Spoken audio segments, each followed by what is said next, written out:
everybody. Welcome to tonight's exchange. It is our last event of the symposium, so thank you so much for being here. My name is Violet, and I'm one of the co-chairs for this year's symposium, and I'm a senior in the ENVX department. Hello everybody, my name is Joaquin Sandoval. I'm also a senior in the ENVX program. And again, we appreciate you being here on this nice sunny Friday afternoon. It's a great day to talk about some labor and some farm worker protection rights. So we will get into that shortly, and we're going to get a more extensive introduction into the panelists. But I will start out by introducing Cynthia Ramirez. Cynthia, you want to raise your hand over there? Cynthia is a Willamette graduate and a current policy associate at PICUN, which stands for Piñeros y Campesinos Unidos del Noroeste. They are a farm worker advocacy organization, and you'll hear a bit more about what they do from her. And over here in the brown sweater, we have Jenny Dressler, who is currently the director of grassroots and a lobbyist at the Public Affairs Council. Back in the day, Jenny was the director of public policy for Oregon Farm Bureau and still does contracted lobbying for them. So we have a great set of people that have good perspective on both sides of the situation and are here to have a productive conversation about labor and all the things that are happening right now. And the exchange today is going to be moderated by Lewis and Clark's own Leah Gilbert, who teaches political science. Leah has moderated many events at our school and does a great job at leading productive conversations, so thank you for being here. And we are so excited to have these speakers be part of our symposium. We hope you enjoy this conversation. Before we even get started, let's have a round of applause for them being here for us.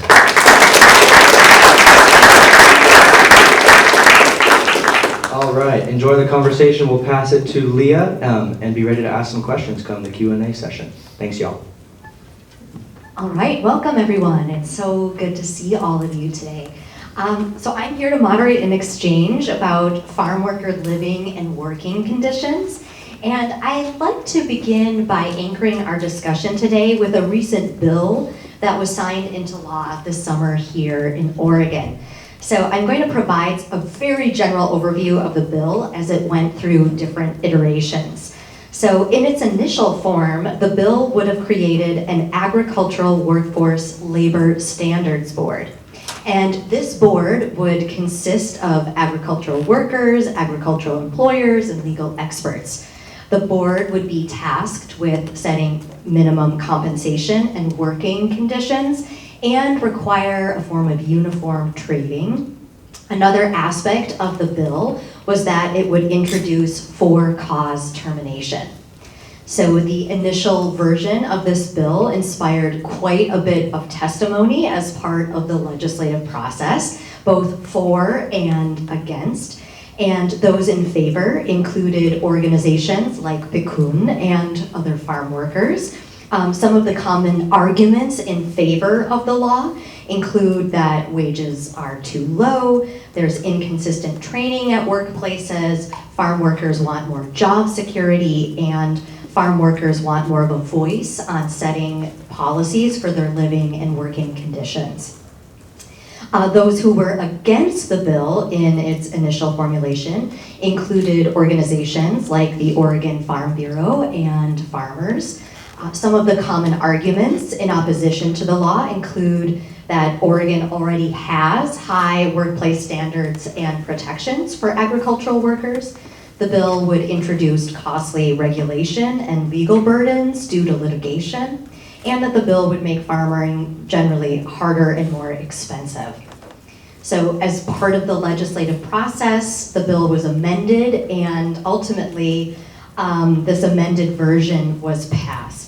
So what did that amended version look like? So instead of creating a board, the passed bill funds and directs a study to be done by the Center for Public Services at PSU in consultation with Oregon State University. So this study is going to examine labor standards in Oregon's agricultural industry with a focus on health and safety risks and working conditions for farm workers. The other thing that I'd like to mention in my opening comments is that in April there was a conversation between Jenny in opposite and a different member of PICUN who was in favor of that initial version, which aired on OPB in April of 2025. And I really look forward to building from this conversation today. And so to further kick off our exchange, I'm going to move into introductions now. So I think I'll turn here first. So please introduce yourself, your experience, and the organization you represent, and the current focus of your work. Thank you. Hello, good afternoon, evening. My name is Cynthia Ramirez. I use she, her, AL pronouns. I'm from Salem, Oregon, and I'm a proud daughter of immigrants from Mexico. My dad is a construction worker and my mom is a farm worker. She's extremely skilled at the work that she does. She works so hard and I'm extremely proud to be called her daughter. So as you can tell, this work is extremely personal to me. It's very important being a child of immigrants, and especially in this country right now. I represent PECUN, Oregon's Farm Worker Union. The work that we do is empowering and uplifting the voices of farm workers in Oregon and working Latina families as well. And under my current policy portfolio, we focus on environmental justice, housing, childcare, workers' rights, immigration, because everything is extremely intersectional and very important to our people and the cause. Nice meeting you all. Thank you. All right, thank you. And then next. Hi, I'm Jenny Dressler. I am a lobbyist, and for some of you who may or may not know what that is, I am a representative before the legislature and before the governor's office, and occasionally with our federal delegation on behalf of Oregon Farm Bureau, among many other clients. From an Oregon Farm Bureau perspective, I've been at least either in-house within the organization at Oregon Farm Bureau since 2014. And then I went into the kind of broader lobbying sphere with Farm Bureau still as client in 2018. Farm Bureau is a trade association that is established, or was established many, many years ago as sort of a spin-off. The Farm Bureaus were a spin-off of the Chambers of Commerce, and so we're very much organized like Chambers of Commerce. It's a grassroots organization, and the policies are developed by the farmers themselves. And then they come up for ratification. It's actually a really neat process. Every year we have a big floor debate, essentially, where counties can bring amendments about how they want the Farm Bureau to advocate on their behalf. Farm Bureau is comprised of about 65,000 member family, not 65,000, 6,500, that would have been a lot. 6,500 member families.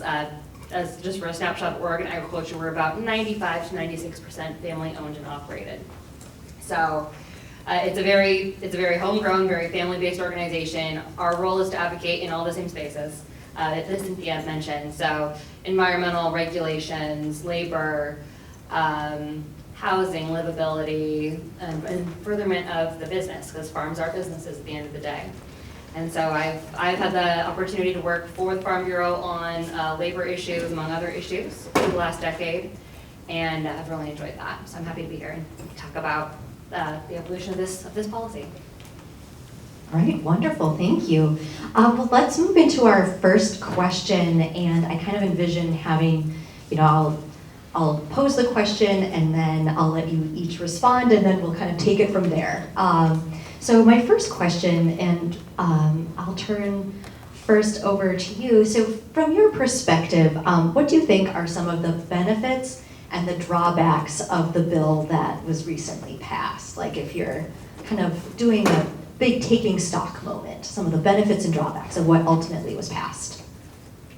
With 2548B, that's the bill that passed, which is a farm worker study. And what we noticed in the legislature is that farm worker issues are severely understudied and really misunderstood by legislators and lawmakers, stakeholders, and the public as well. A lot of folks don't know what it's like to be a farm worker in the state, and we see this as a chance for an opportunity for farm workers to finally have a voice and to finally feel comfortable in speaking about their experiences and everything that they face in the workplace, because unfortunately what we experience is a lot of employers speaking on behalf of farm workers, but what we want is for farm workers to speak on behalf of themselves, but because of fears of retaliation, or even now fears about deportation and people exposing their status, or just all of these, it's just a lot. But what we see this bill as really beneficial because we can finally hear from farm workers themselves, and it's going to focus on, or it's going to include farm workers who work in a variety of different sectors, such as the berries, the dairies, the hops, everything related to agriculture. And what we also like to highlight is that a lot of farm workers in Oregon are migrating farm workers. They do go from field to field. Like, for example, my mother, she works in the hops, she works in the blackberries, which she says is really hard because they have spikes. The blueberries, she also does potato work. So we really want to highlight that while we know agriculture is extremely diverse, so the workers are moving from farm to farm, and they're extremely knowledgeable and skilled at what they do. And we see this as a benefit. The study is going to be conducted by PSU with help of OSU. And I would say I'll leave it at that and pass it to Jenny. Sure, okay. So in terms of benefits and drawbacks, I don't really see a drawback from the study that was put forward. As Cynthia said, we're going to get to see on paper the perspectives of farm workers and how they experience their work. There's 3 parts to the study, and those were really important, I think, to get a full picture of what farm workers are experiencing today, what they may have experienced in the past. So the first part of that study is the farm worker perspectives and those interviews, and done in a really safe way to protect identities and make sure that farm workers have that ability to speak up and say things that they might not otherwise feel like they can. The second part of the study looks at the existing regulatory landscape and says, what has Oregon done, over the years to protect farm workers? What steps has the legislature taken? What steps have our state regulatory agencies taken? What steps has the federal government taken? And then the third chapter, or the third part of this study, puts those 2 together and says, okay, these are the experiences. These are the laws that we have on the books. Are we missing the mark? Is there a space where farm workers, they say that they're still struggling with heat protections and their employers don't understand? Well, do we need to step in and do something further? Or they're saying that the protections that were passed in 2017 related to workplace retaliation and discrimination, I think that was 2017, maybe 19, and those applied to all workplaces, are those meeting the need of this particular sector? And so that is, I think, the greatest benefit to us is there's, again, as he said, there's such a lack of understanding in the legislature of the lay of the land here at all. And so our hope is that we are able to kind of marry all 3 of these chapters of that study and really see where those needs are and where we might be able to work together as organizations, even though we don't often get that opportunity, but where we might be able to work together to provide more clarity or a pathway to help achieve compliance. So it sounds like that both perspectives would say that there is a lot of benefits to the bill that ultimately was passed. So when we're kind of jumping then to kind of the process instead of maybe even just like the outcome, which it sounds like there are really like positive elements of the outcome, which is just getting more information that's really needed. But as you're kind of reflecting back, from your organization, or it could be even from your own personal perspective, in what ways do you think sort of the drafting, the discussion, and even how the passage of the law went? And if you could reflect on that process, what things do you think went well? What things potentially could use improvement in the process? It sounds like you've already both mentioned that information is one of them, but excluding information and educating legislators about this sector, what would you say would be other ways to reflect on the process? Maybe I'll go first here. And then. Thank you. So while we were happy that the bill 2548B did pass, our members did express disappointment that the original base bill did not pass, which was meant to address many of the challenges that farm workers are facing. And we took, with the drafting of the original bill, it took a lot of inspiration from the Minnesota Standards Board for Home Care Workers, as well as the California Fast Food Council. And we had told stakeholders prior about our intention to bring forth this bill prior to the 2025 legislative session. And during the session, we had these stakeholder meetings with the chief sponsor, Representative Valderrama, and in these meetings we met with stakeholders and other legislators that were interested in the bill, and we were discussing the bill, And we're always open to feedback and listening to all sides. But however, what happened during those meetings is that we didn't really hear much feedback, but rather the opposition of the original bill as a whole in general. But however, once we did shift from the board to the study, that's when a lot of more collaboration happened, and collaboration so that we both get what we really want is to really hear from farm workers. So, and with the base bill, it was a little difficult, but with the study, there was a lot more collaboration that we really liked, so we could both hear, but what we would like to hear from the study, what data we want to collect about farm workers in the state.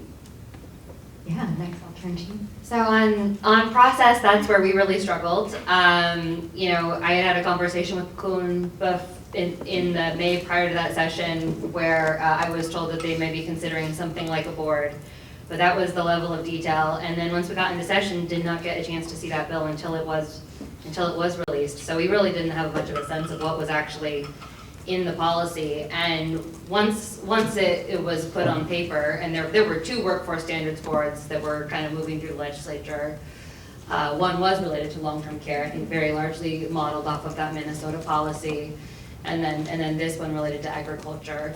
And so we kind of felt like we were playing catch up for a lot of the session, and did join the legislative work group, did raise concerns, but did not see a lot of those concerns, or many at all, addressed in the language in the subsequent amendments to the bill. And so, and I'm happy to talk more about those concerns, but we're talking about process right now. So yeah, from a process standpoint, you know, the employer community did not feel like we had a chance to kind of weigh in and say, oh, these would be the impacts if this provision goes forward, or we don't feel that the mechanism that creates the board is necessarily fair, or it feels biased, right? And so we had a lot of process concerns.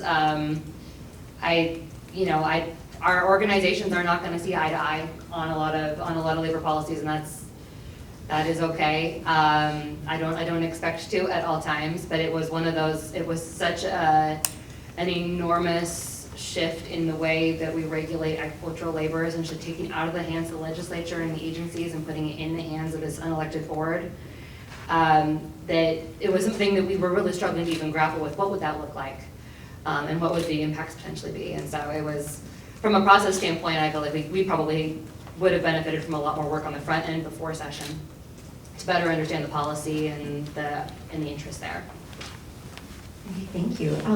To kind of respond, Doug, we'll continue to move it.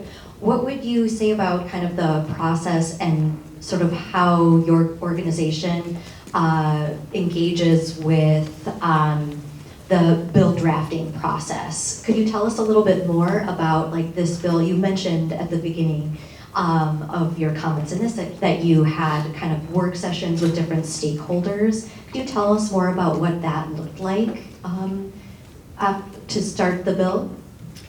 The work sessions were led by the chief sponsor, Representative Valderrama. So what she did was send an email to folks that she thought needed to be in the space to hear about the bill, different folks. Like that also included someone from the House Majority Office, the Speaker's House, people who are decision makers in the Capitol, as well as folks from the Oregon Farm Bureau, from the Dairy Association, the nurseries. So really thinking about who needs to be in the room to discuss this. And there also invited some other CBOs. CBOs are other organizations, nonprofits, for example, Northwest Justice Project, which is a group of lawyers.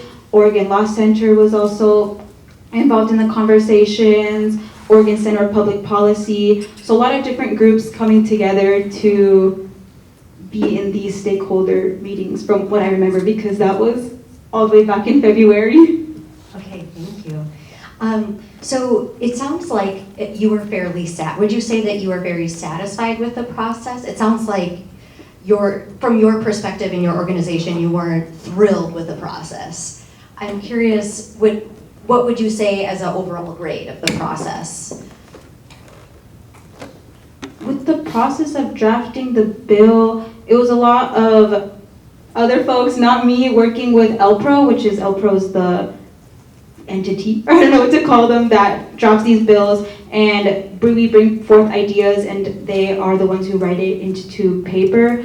But I would just say it's just a little difficult because in those stakeholder meetings, like I said before, we were always open to listening to feedback, and we wanted to go through the policy, but rather we just heard strong opposition from the beginning. So I would say that there wasn't wish to hear those concerns and that collaboration from the beginning, because there's just strong opposition and the reasons why they're strongly opposed, rather than talking out and trying to figure out a solution. Got it, thank you for that.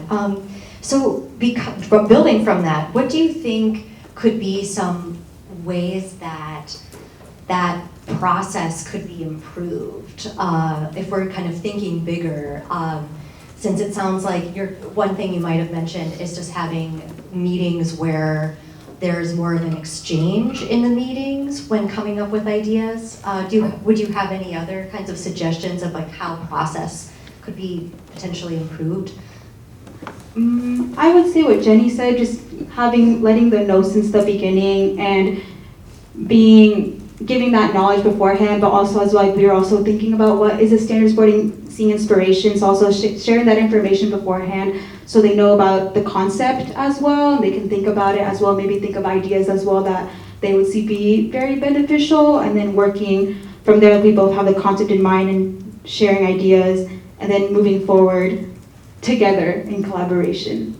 Yeah, and what would your response be to kind of ways you could see the process improving? Sounds like one thing that was mentioned was kind of knowing earlier in the game, sort of about the ideas, so there could be more of an exchange rather than, could you build from there, or what other kinds of things would you see? Yeah, I can build from there. So much of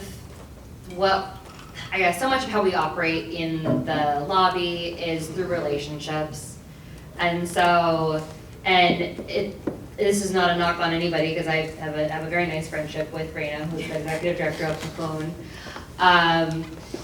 But so much of what we do is built on relationships, and a relationship of trust. And that might sound interesting to this group based on how you might feel about lobbyists. But a lot of what we do is, we establish a trusting relationship and then work together if we can find that one piece of common ground. That doesn't mean that everybody's going to agree to the base policy, but can we find a space of compromise? Can we identify what that one problem is that needs to be resolved? And I do think from a process standpoint, not just knowing earlier, but engaging in that conversation of, this is what we're seeing. This is something we would like to address. We have some ideas about how to go about it. Here's some data that shows this is a problem. What do you guys, what would you bring to the table as an idea of solutions? Instead of coming with this is the solution, we want you to get there. I would love to have more of a dialogue and build on that relationship of trust. I don't see that as much this isn't an agriculture specific issue, but in politics today, regardless of if it's state or federal, it does feel like we're much more in our corners. And that relationship piece that I've relied on, and that many have relied on over time to be able to get to that middle ground, I feel like we've kind of lost it. And we can blame COVID, we could blame construction in the Capitol, we can blame any number of things that kind of eroded that relationship base. But regardless of what caused it, I think that would be really productive to go back into that place where we can have a sit down before a policy comes forward and say, here's an issue that we're seeing, this is our idea, how would you guys feel about it? And if this is not something that you guys could get behind, what could you bring to the table? And that's the process that I would like to engage in. I know, again, it's not always, we don't always have that opportunity in a legislative session, but that would be my ideal process. Yeah. Did you have anything else to add on that point? Or? I agree. All right. So you were finding areas of agreement. Maybe I was wondering if you could both tell me as much as you can recall, again, knowing that things seem to be happening so fast these last days, like there's new kinds of policies coming out. So as best as you can remember, could you share with the group a little bit more about your organization's perspective on sort of like how the amendment process itself went? Because I think that part was a little confusing to see from the outside. So maybe if you could share, sort of there was this initial idea, that was put forward. Then there were amendments made. Could you maybe both speak to what your sense of like how that change happened and why? So maybe I'll turn first to you and then Jenny. Well, with the 2548, the original one, there was an extremely long public hearing. It lasted usually public hearings are like an hour and a half, but you have to have multiple bills and then they also have work sessions. But this hearing just for the bill itself was 3 hours long and it went way past the hours of the Capitol. So it was an extremely long hearing. We heard so many moving testimonies from so many different folks. And just seeing the reactions and just for other legislators, seeing that folks still didn't really understand the experience of farm workers, Bekun and other stakeholders decided not to move forward with the bill anymore, but still have something to highlight the experiences and hear from farm workers, and that's when they switched from moving forward with the board to a farm worker study, so then we could show what farm workers are experiencing in the state, and then go from there. And would you like to add to that? Yeah, for a member of the public, even sometimes for lobbyists, the processes can feel really obtuse in the Capitol. You'll have hearings and then there'll be a long waiting period after that, and you're like, what is happening?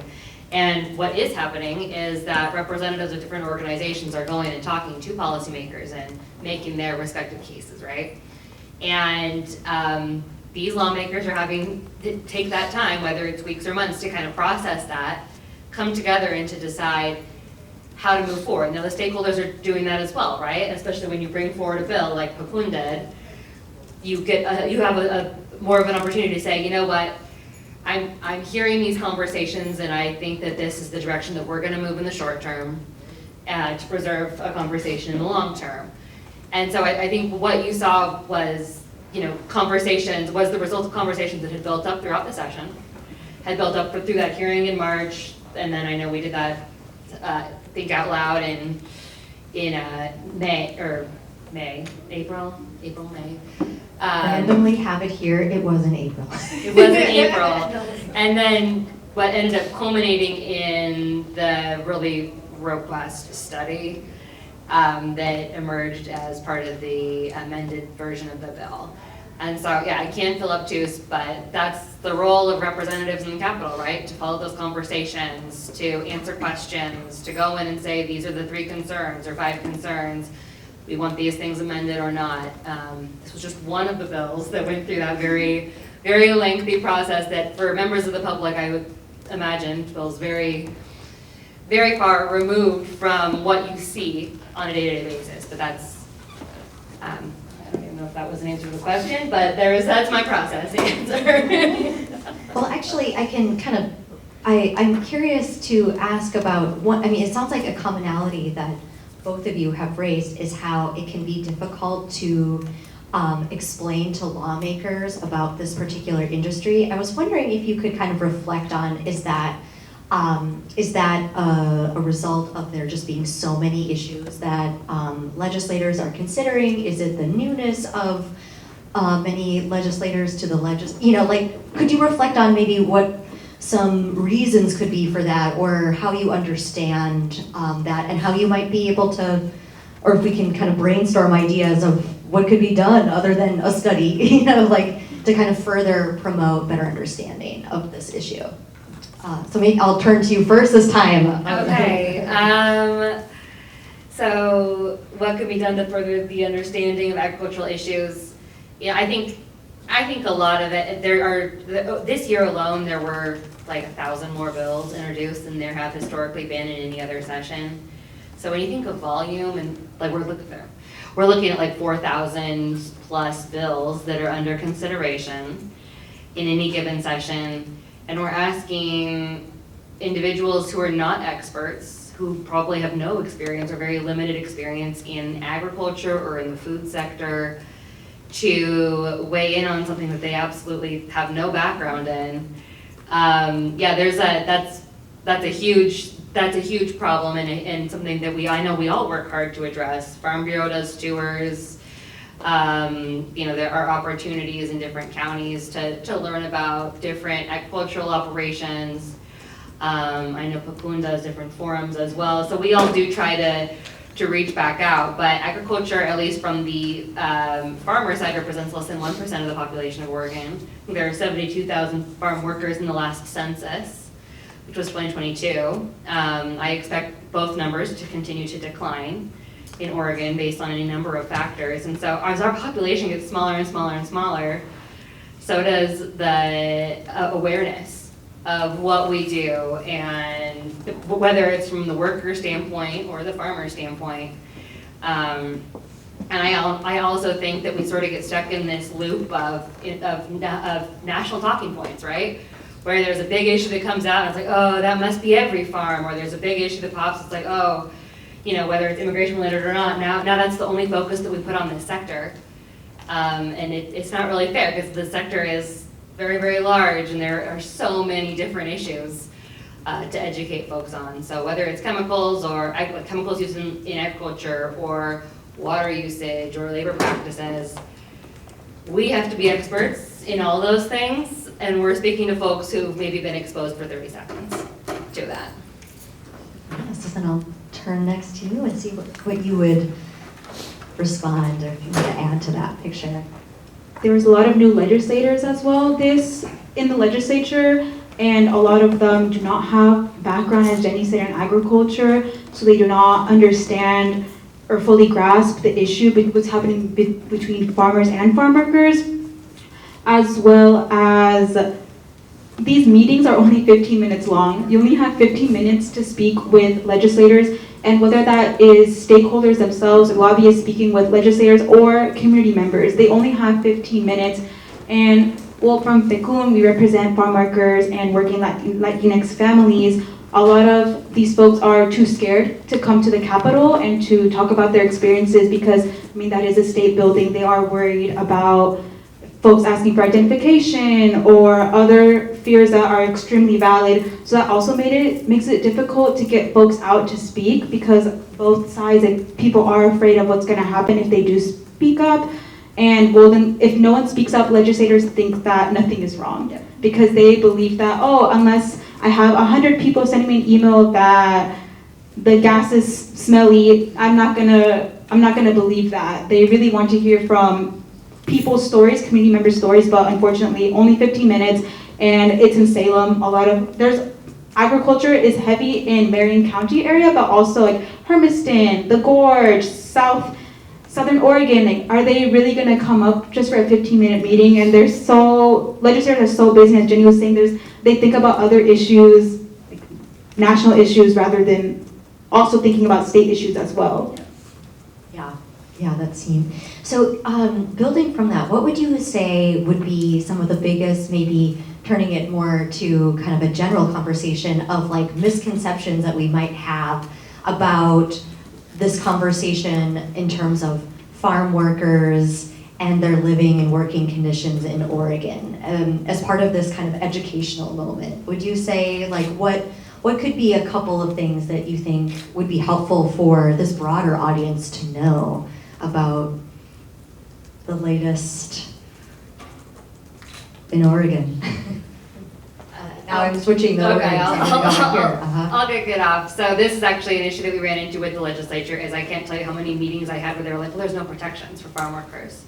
So we need to come in, we need to do something now, right? And I was like, well, I don't know what I've been doing my whole career then, because that's all I've been working on is working, across the aisle with PACUN, with the Oregon Legal Aid, with different organizations trying to find compromise on any number of regulations. Oregon has some of the strongest workplace protections in the nation. Those almost unequivocally apply equally to farm work as well. There are some agriculture-specific regulations that go a little further beyond, or maybe they're tailored to pesticide use, for instance, making sure that that's safe for workers as well.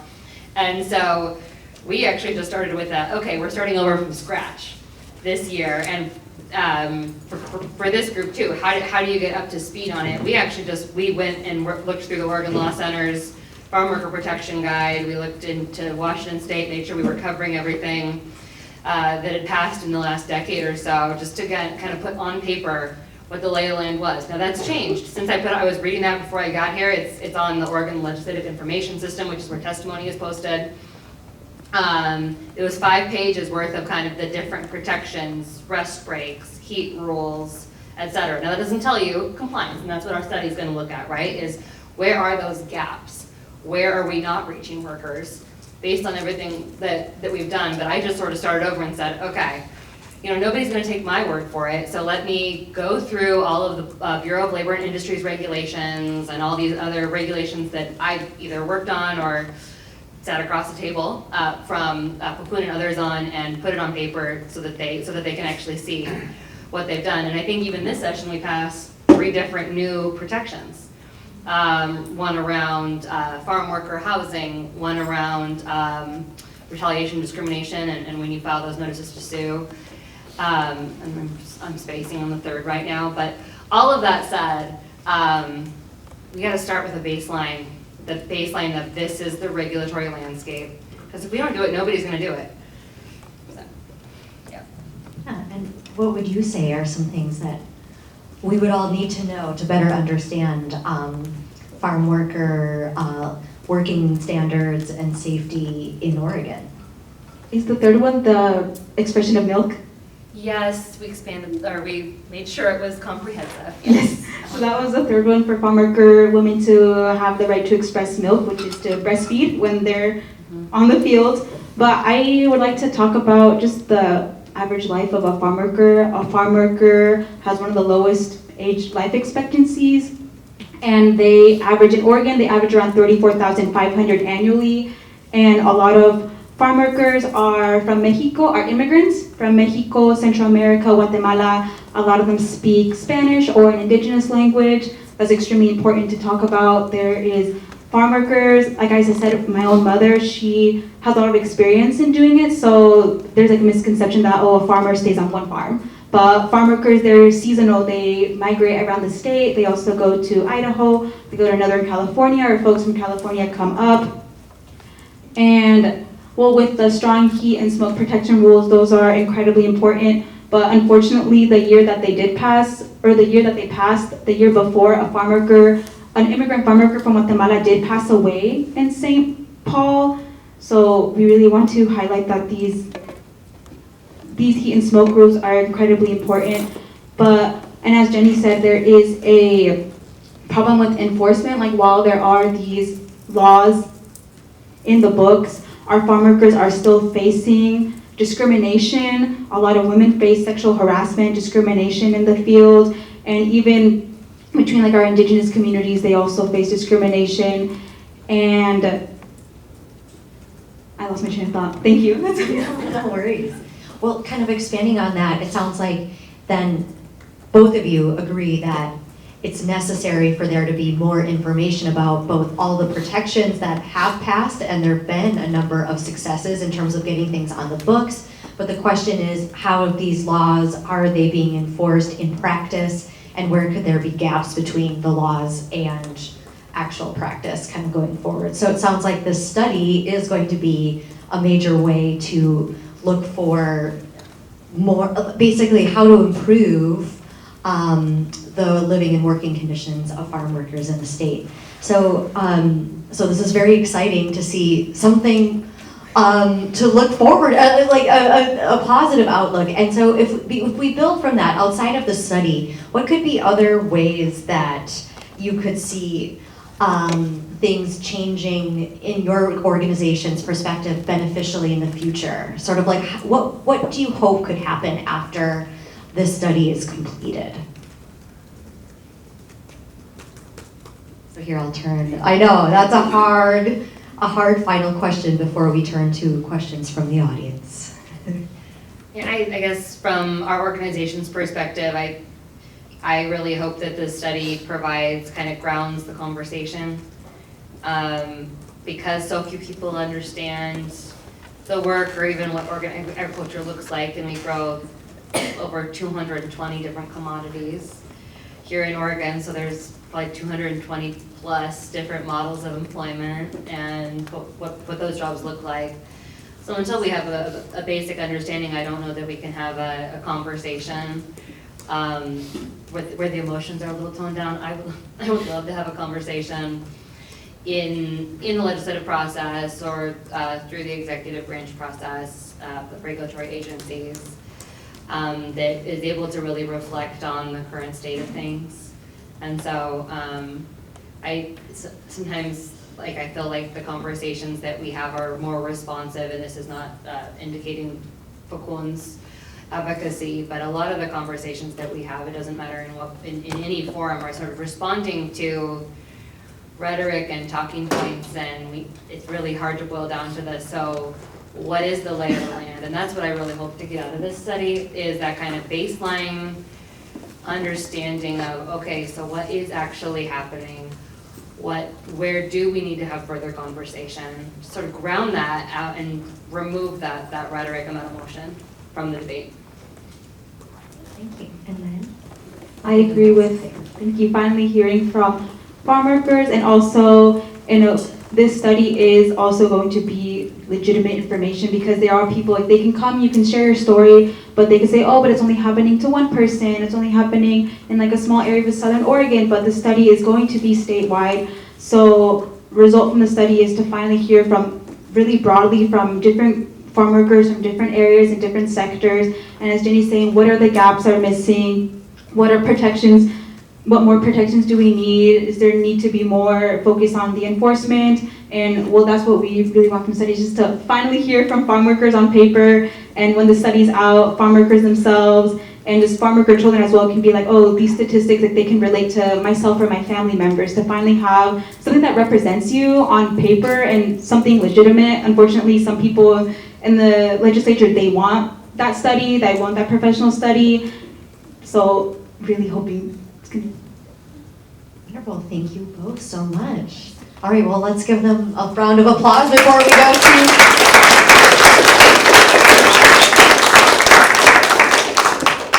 So now it's the opportunity to really interact with you all. Thank you all for being here this afternoon.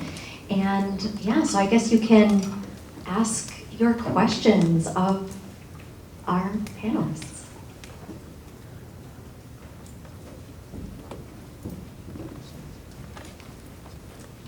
Is this thing on? Sweet. Hello, my name is Dakota. On the idea of just informing the general public, I personally am from California. I do not know a lot about Oregon, but I'm wondering if you guys can both speak on the job security of both farmers and farm workers, how that is, if there is a gap in that. I know that, my perspective from someone who's from California, I feel like Oregon is doing very well. I guess should be doing very well in job security, thinking that there's a lot of diversity in the availability of farm work, just in knowing that they grow so many different things. I heard recently that they're like the biggest exporter of Christmas trees. And so I'm expecting there to be a lot of job opportunities for both farmers and farm workers. I'm wondering if you could both speak to that. I'll start from the family farm end of things. We're probably in the most unstable economic time as an industry that we've ever been in. For the last 4 years, we've seen trade drop off, we've seen prices plummet. Farms typically, unless you're a very large scale organic operation, commercial farms typically don't get to set the price of the commodities that they produce. So even though we're a specialty crop state, and that's indicative of all those crops that we grow, so we're not a state that just grows like cotton and soy and pork. We're a state that does so much more. We're a specialty crop state. Even though we're still really dependent on the global marketplace. 80% of what we produce in Oregon is exported out of the state. So 80% of what we grow leaves the state, 40% of what we grow goes into the international markets. Those international markets are going to tell you what price they're willing to pay, and those domestic retailers are going to tell you what price they're willing to pay. And we're competing in Oregon with, I'll say, an average of a $15, and I think today is $15.05 is our standard rate for minimum wage. Folks typically making more than that, but we're competing with states like Idaho with the federal minimum wage. And so In Oregon, it's any number of factors. It's really, really poor market conditions right now, a really terrible economy. We have really high costs of doing business in this state because we have a higher minimum wage, because we have paid family and medical leave, because we have a bunch of these social safety net programs. And we've done a lot in this state to kind of raise that floor. Other states haven't. So we're competing against every other state and all these other countries with a minimum wage of, $1.95 an hour. And they're able to produce a lot more for those international prices. So yeah, we are very large producers of certain crops. 99% of the US hazelnut production happens in Oregon. We have the right climate for it. We are huge specialty seed growers. We have the right climate for that. All your vegetable seeds are going to be shipped overseas to Southeast Asia.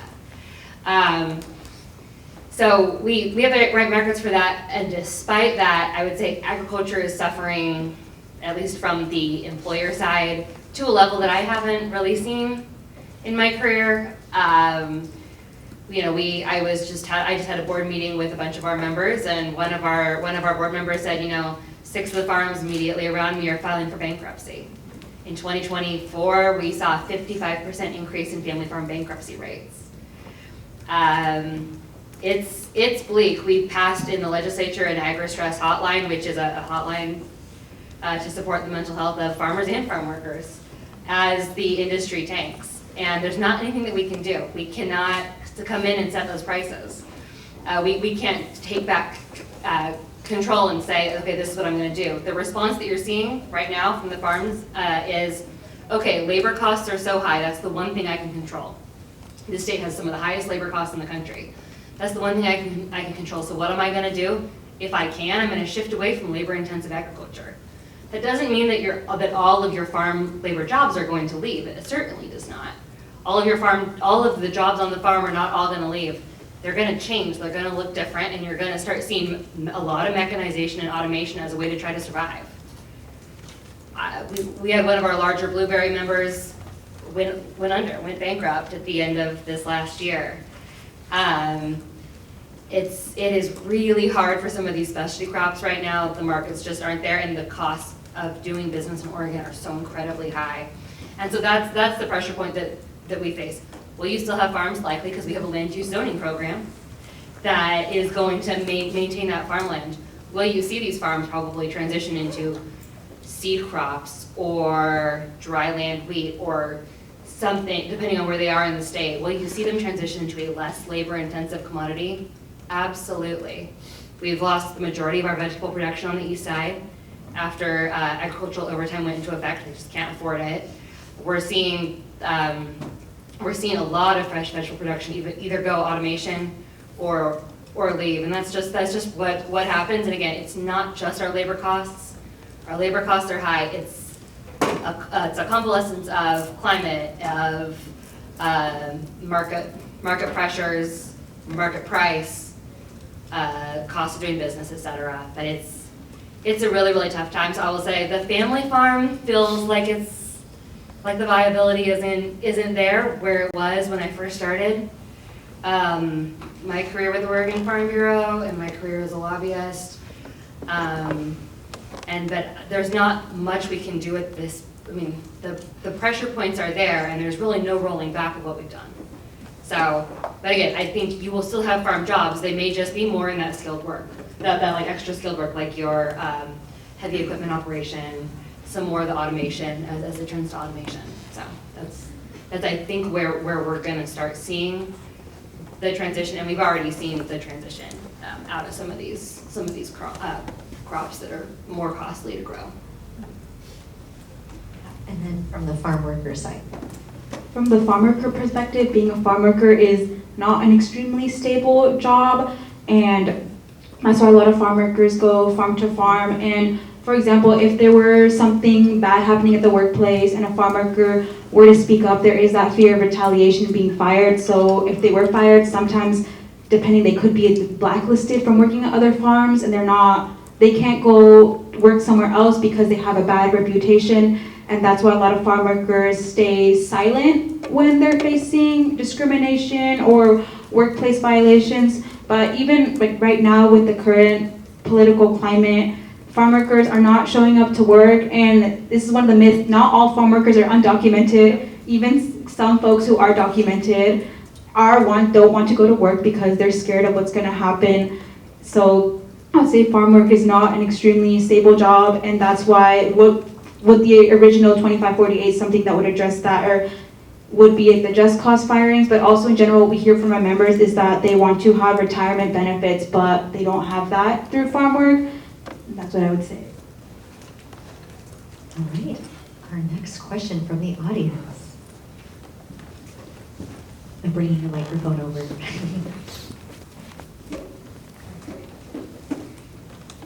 My name is Julia. So I see something that's mentioned a lot is for the farm worker side, not having these regulations in place can mean loss of life. It can mean like not being able to support your family. It can have a wide range of consequences. And so what I'm hearing, right, is that excessive regulation can be harmful to the farmer side, right? So how has this historically impacted farmers? How has increases in regulation, how have like more safeties around farming negatively impacted farmers themselves? Because these consequences to me seem very different and at a very different scale, right? How common is bankruptcy? How bad are these concerns? So, how common is bankruptcy? It's becoming more common, unfortunately. Another adaptation that somebody might do is sell to a corporation who can carry that cost, right? Who's vertically integrated and can actually carry the high cost of regulation. I think that it's a misnomer that the cost of regulation just falls on the farm, because it also falls on the worker. So you think of the heat regulations, and we do have the most protected heat regulations in the country. But the heat regulations that Oregon passed require like paid rest breaks at a certain heat index, and that's 90 degrees heat index. Farms can't afford to pay for the scheduled heat. Most farms can't afford to pay for the scheduled heat rest breaks, so they just shut down when the temperature gets over 80 degrees, or when it starts climbing over 80, 85. Heat index, which is different than temperature. So they'll start shutting down earlier in the day. And for farm workers, that means you're not working those hours, and that's less take-home pay. And so I know Pakun advocated for some dollars for payments to go straight to workers when they miss those hours. But maybe the employer side misses time harvesting, the workers miss out on take-home pay. And so there are two different things to address there. Ag overtime, the agricultural overtime law that passed in 2022 is another example. We're now at the 48-hour threshold for agricultural overtime, and at least from what we are hearing, yes, some workers are very happy, like maybe not to work Sundays anymore, right? During that work week, because folks are paring back those schedules. But others are going to their employers and begging for extra hours and saying, I'm gonna have to go get a second job. But employers cannot afford to pay that overtime rate. They don't make enough money themselves. And so those workers have to go get a second job. Is that safer for them? Was that the intended consequence? No. I mean, there's some workers, again, who are gonna enjoy spending more time with their family, and that was what the debate was in 2022. But both sides are gonna bear the consequence. Both sides of any debate that we engage in are going to bear the consequence of the action that either the legislature or the regulatory agencies take.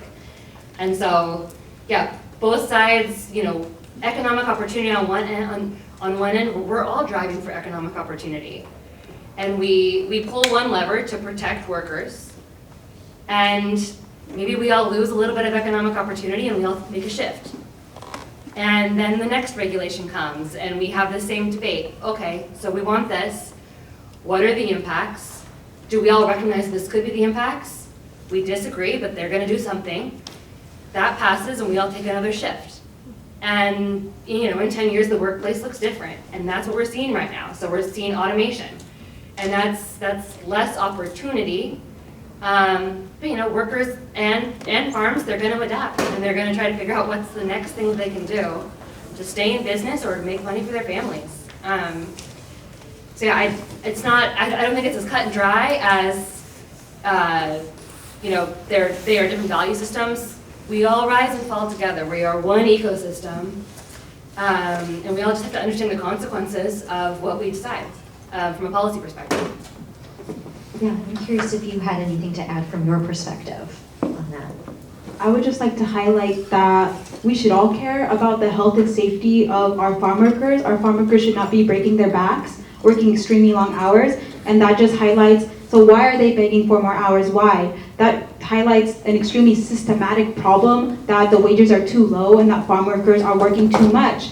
And farm workers deserve to be paid for their breaks. They put food on our tables, they feed our families, they fed us during COVID, they fed us during the wildfires. It shouldn't take a farm worker to die for us to think about the health and safety of farm workers. That's what we really care about, and that should be our common goal. It is important for our families to spend time together. Even now, I live at home, I barely see my mom. I barely see her. That shouldn't be the case. I live at home and I don't see her. So it's really want to highlight that we should all care about the health and safety of our most essential workers, the workers who are extremely important to us, and it's mutual. Farm workers need farmers and farmers need farm workers, and it should be a mutual cooperation that we protect the health and safety of our most essential workers who run this country, to an extent, not that much. Right, next question.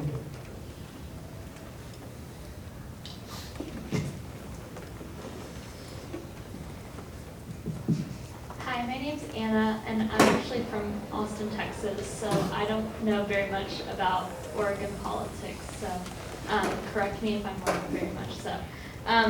But I was just listening to what Jenny was saying, kind of talking about the more automated processes coming into the fields and those kinds of things. And from what I've learned kind of in being here and about Oregon politics is, environmental issues and legislation is very much at the forefront of what legislators want.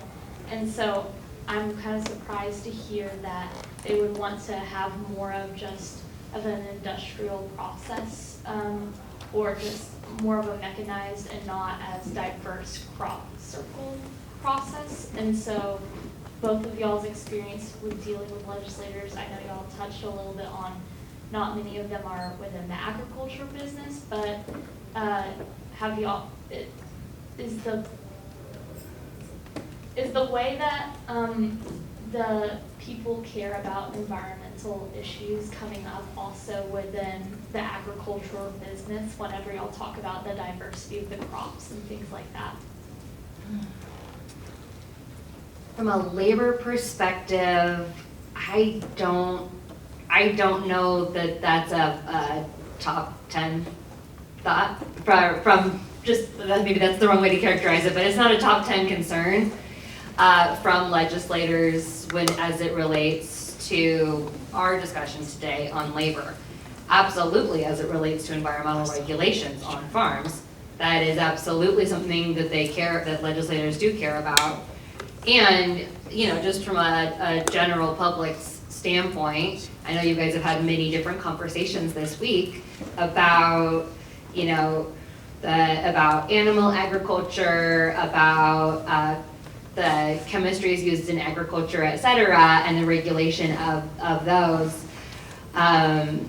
The general public and a lot of policymakers, I think the thing that I see at least in our conversations is what our legislature and our policymakers are a little bit more concerned about losing is maybe that family farm, because it means you're pushing into more of a corporate farm, and Oregon ag is really small. Even though we're so diverse, we're actually really, really small compared to our neighboring states in terms of the size of our farms and how much volume we actually produce.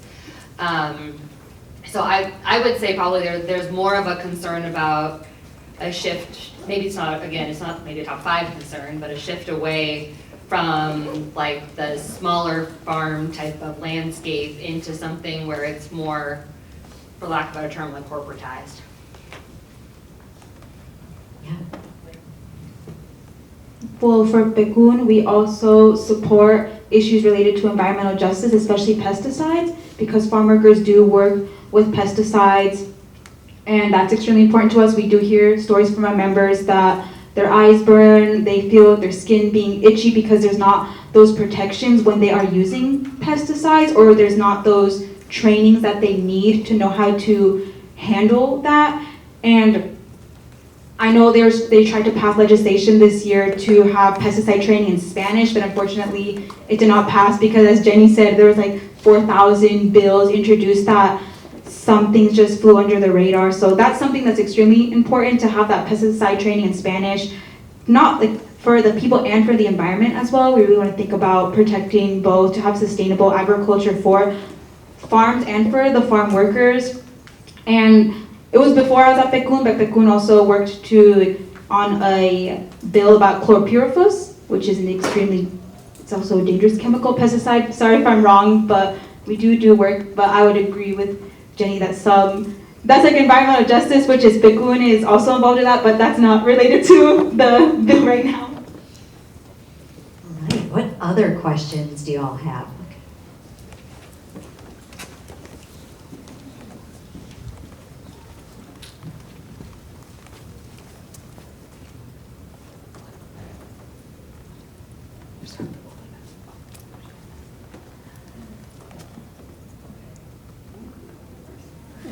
Sorry, negotiation. Thank you both. My name is Liz Safran. I'm in the Environmental Studies program here. It sounded like you both agreed that, or you both wished that there were a way to engage in conversation and sort of back and forth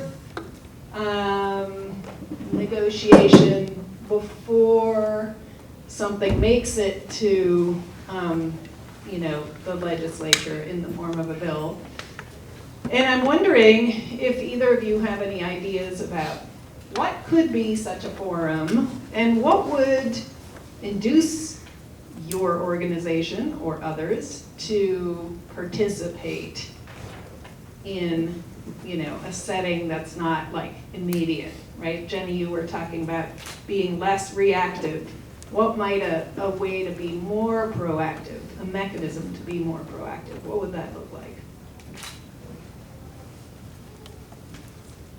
So, Jenny, do you want to begin? And then- I'll kick it off. In the legislative process, there are several formal and informal ways to engage in these kind of conversations, either with policymakers at the table or not. There's something called a work group, and that's not necessarily a bill, but maybe there's an interest from Representative Valderrama or another representative or senator in pulling together that conversation. Well, those work groups can happen at any time, leading up to a session, or we even had a smaller work group during the session, right, where we talked about it after the bill was released. And so a work group is one forum. A task force is a more formal forum. That is one where the legislature puts some money either into a facilitator or into the Legislative Policy and Research Office and says, you are tasked with hosting a formal conversation with these people invited to discuss a future policy or a policy consideration. I've been a part of task forces and work groups. From the most informal standpoint, there are just organization to organization conversations that can happen.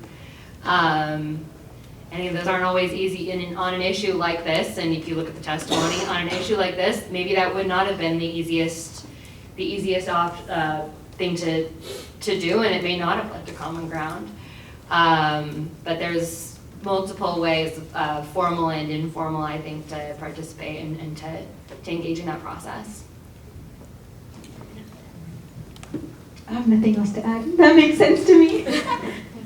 But I would also say it's extremely important, as we said before, that the legislature they're very uneducated about issues with farmers and farm workers. So I would say it would be really nice and in a dream world to have someone from each office take someone in so they can listen to what is actually happening. That would be helpful. There's also listening sessions or road shows that could be possible in different areas of the state. So since we're not in Southern Oregon, but we do have a partner down there like Unete, and if you have folks down there too, like coming together to host those spaces, and there's legislators down there, and they could come as well and listen to what's happening and then think of solutions. Yeah, and then we have another question. Hi, my name is Phoebe. You mentioned that farm workers sometimes feel afraid to come forward, and especially in our current political climate, and now with like the increase of federal troops in Oregon, I was wondering if there are plans or discussions about how to ensure the safety of farm workers in the study and make people like more willing to participate and feel more safe in doing so. In the study, they can remain anonymous and protect their information through there. But just in general, there is a coalition out there called Oregon for All that does have, like, there's this PERC hotline, an ECHO hotline that if you do see ICE around, you can call to, if you believe you see ICE, you can call, see if they verify it. I know that some farms as well even have protections as well that they can't go through to protect their workers as well. But with this study itself, like, they can remain anonymous. Thank you. All right, I think we have time for one more question. Yeah. All right, wonderful. Who would like to have the final question?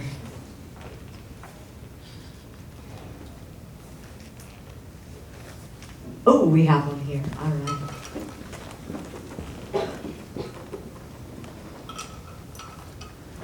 Hello, I'm Dakota, and I guess my question is that, so Cynthia alluded to the, I guess, all the ills of the agricultural industry, both for employers and workers in Oregon, being the result of larger systemic issues in state or even federal policy. So I guess my question is, Jenny, do you agree with the understanding that these issues come from a larger, like, systemic perspective? And if you do, what are ways you both have, like, what are ideas both of you have on how you can work collaboratively to maybe not completely erase but chip away at these systemic issues at state and federal government levels? I'm more comfortable speaking to the state level. I don't lobby these issues federally. At the state level, I think, you know, there's always going to be concerns raised, and I guess I hope that the study helps really elevate which are those, like, which are those issues. There are systemic issues, particularly in this sector, and I guess I would hope that the study would elevate that. Also, PACUN does a great job of bringing those issues to the legislature, and they've done that for my entire career to bring forward those issues as they come up, to really address some of those systemic challenges. The retaliation and discrimination bill that passed, called the Oregon Workplace Fairness Act, was one that PACUN spearheaded to try to get at some issues, especially with farm workers feeling comfortable reporting retaliation and discrimination in the workplace. And so I frankly think that the legislature is the right forum to raise those issues. We aren't the only sector that is going to have issues. Every sector is going to have its own issues. That I think the legislature is the right forum, even though they don't know a lot, maybe about our sector specifically. It's the right forum to have that public debate over the right solutions to those issues as they emerge, and to really help do a deeper dive on what the root of that issue is. So, legislative process. Well, as you said, farm workers are excluded from the National Labor Relations Act, so they do have to rely on state laws for those protections. But PACUN, we also do a bit of federal work. We do endorse policies from, like, Representative Congresswoman Salinas, Congressman Merkley, that they have these bills that's similar to what Jenny talked about before, the Farm Worker Disaster Relief Fund. So farm workers who lose work and wages, they have access to this fund. They're trying to do it on the federal level, but unfortunately, with what's happening now and with the government shutdown, they aren't moving forward with that. But we do work with our federal partners on farm worker protections and using Oregon as a leading state. So all farm workers across the whole nation have workers' rights and protections. All right, thank you all so much for attending, and now we move to the next element of the program. I turn it over to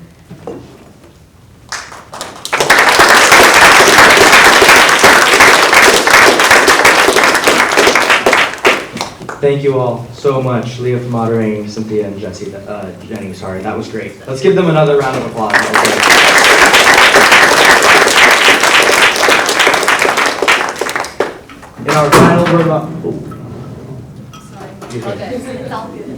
In our final remarks, it's hard to kind of express the amount of thank yous and the amount of reflection that we have on this whole process, putting this symposium together. But we are so grateful for everyone in this room, whether you're an attendee or a participant or a faculty or a committee member. Thank you so much.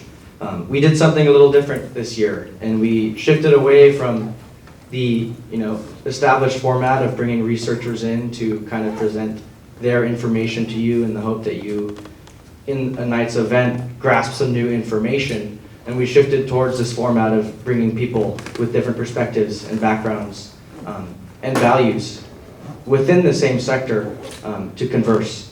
And hopefully in these events you not only took away information like you would in past symposia, but also took away new perspectives that you can use to enrich your studies, enrich your daily operations and conversations, and take with you moving forward. These conversations and engagements across difference are by no means comfortable. They're not normal for us, and a lot of the system that we've put in place keeps us from having them. But seeking these conversations and understanding that they're productive towards our progress as a whole is really a special thing. So I appreciate you all appreciating that and being here to kind of celebrate this project that we've put together to put that on the stage for you all. So thank you, and Violet's going to say some more. Just want to say a quick thank you to all of our amazing committee members, Ella, Amelia, Marley, Haley, Max, Henry, and Emily. Thank you so much for all the work you put in the last year of making this week possible. Thank you to our faculty mentor, Jim Proctor, and Laura Munt for all the help that you put in.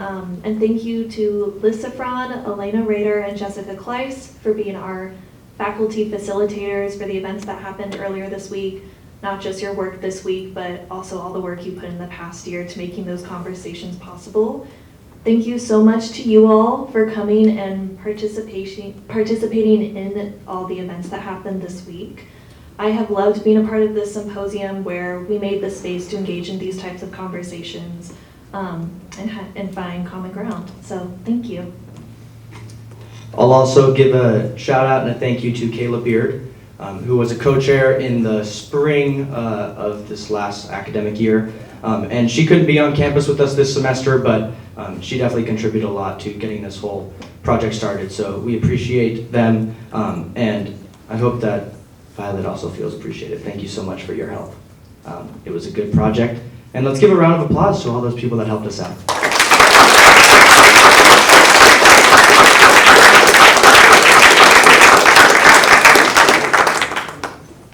Seriously, from the bottom of our hearts, I think that we are so grateful with how this project turned out. The attendance was awesome. I see a lot of faces that were here every night of the week. So we did something right, and we appreciate you all joining us. Jim and faculty, would you like to come up and say some things? All right. Let's give these folks a round of applause as they enter.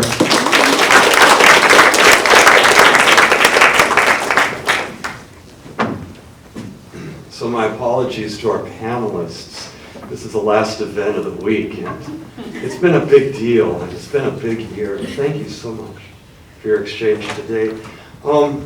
The Environmental Studies program supports this student-organized annual event, and I guess we feel that a really important piece of this is to remember everyone and kind of all that kind of came together over the year. You know, we worried it could have been that everybody just fought and nobody wanted to show up this week and we wouldn't have anything to share with you, but it didn't turn out that way. We're grateful for that. We think an important part of celebrating then this event is to remember.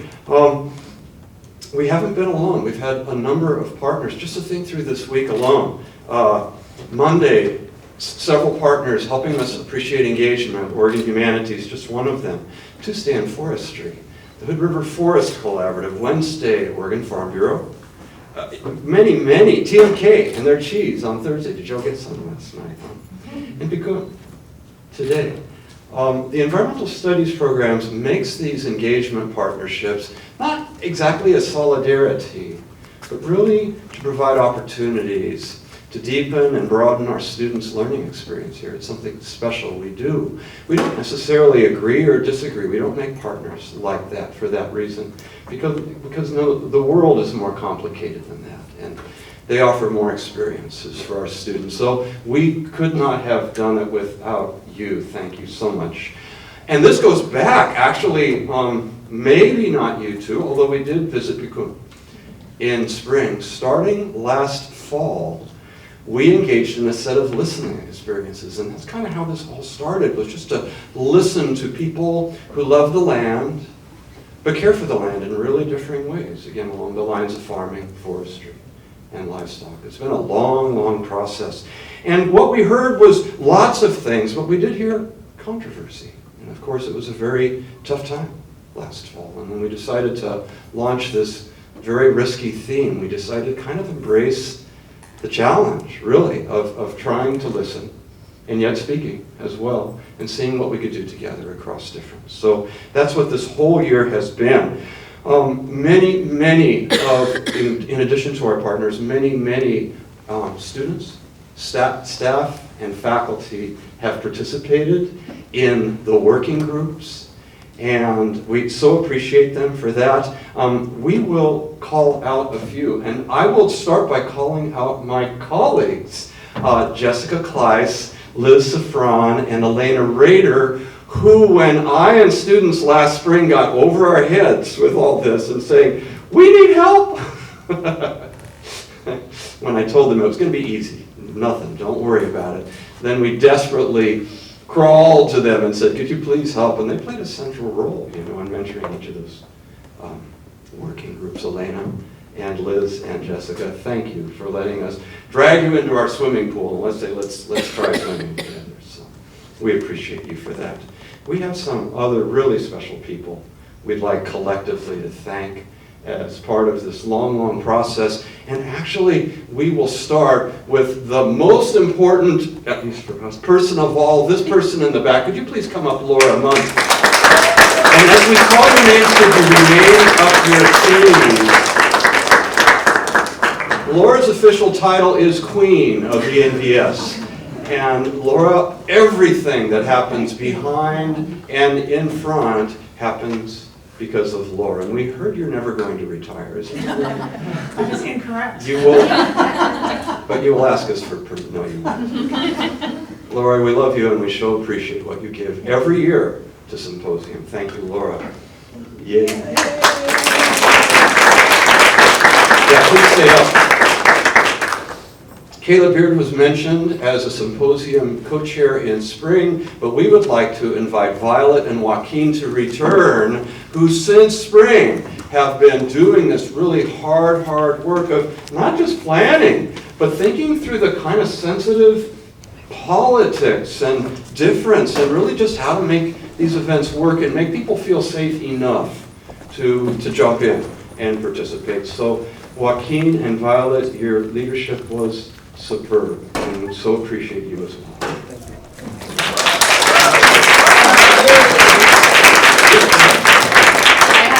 I had a lot of fun. Elena had the idea for a gift box, and in these little thank you gift boxes, you will find some cheese represented in our livestock panel from Washington State. You will find some hazelnut chocolate butter, because our farmers grew hazelnuts in the Willamette Valley, as well as a honey stick, which are from bees that made it through the imidacloprid, not the neonicotinoids. And at the very top, there's a small succulent plant, which should be hard to kill and might look good on a dormitory desk. And it is called a forest friend, much like the theme from our forestry meeting. So enjoy. That's funny. Thank you, Jessica. Forest friend. That's nice. Also in spring, I see 3 student organizers who served on the committee.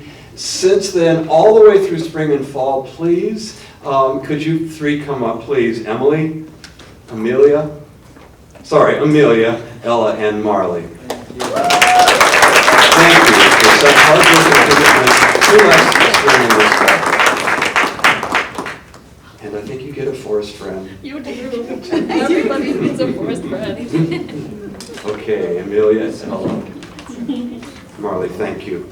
Many others have contributed this fall. Could you please stand if you have played a role, if you are in ENVX 245, are helping right now, otherwise have assisted with organizing. I see a person with a camera, I see a person with a hat. We're outing you. There may be some others who are still sitting. Please come on up. Thank you. We've got what Liz claims is everyone's favorite flavor for everything. Is that right, Liz?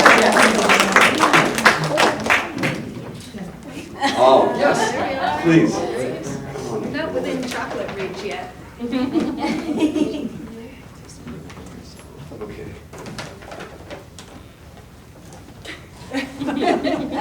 Thank you. You can do trades if you want. So right through that door is a place to eat and celebrate, and we'll do that soon. But how many have done like the school play or the school concert? You all done that? You rehearse and then you put it on. I'm not seeing many hands up, but the feeling is kind of like this. You put all this time into it, and then it's kind of depressing. It feels like it's over, right? We don't want it to be over. Please honor these organizers by not making it over. So what can you do to not make this thought of engagement across difference over? Each of you can do something. Each of you can do something, right? Each of you can kind of be brave and take that risk and find maybe someone with whom you disagree. Find a community of difference, someone you kind of don't know, and just go ask, be curious. And that's a really great next step we can all take. Thank you so much for participating. Let's go celebrate. Hold on. It seems like someone hasn't been thanked here. And that is this guy, who was the faculty supervisor for this symposium. Let's also acknowledge with a healthy round of applause Jim Proctor and his faculty mentorship.